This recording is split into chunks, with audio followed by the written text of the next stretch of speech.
Сәлем достар, бүгін біз сіздермен драники жасайтын боламыз. Яғни мен үйде қатып қалған нандардан драники жасау жолын көрсететін боламын. Ол үшін бізге осылай қатып қалған нандарды осылай жіңішке етіп формаға келтіріп турап аламыз. Одан кейін 3 жұмыртқа алдым және де шым тұз. Мен мұнда чеснок пен укропты турап қойдым. Кішкене ғана қосып жібереміз.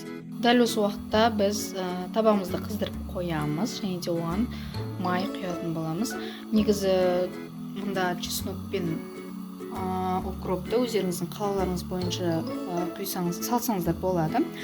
Мен чесноктың дәмі шығу үшін, драники чесночный болып шығу үшін қостым. Майды слишком көп етіп құюдың қажеті жоқ. Просто нанның екі бетін жарық етіп алсақ жеткілікті. Қызғанша біз мұнда нандарды жұмыртқаға малып дайындай беретін боламыз.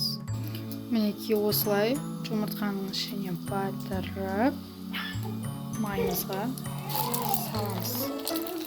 Осылай салып шетінен қызарғандарын аударып отырамыз.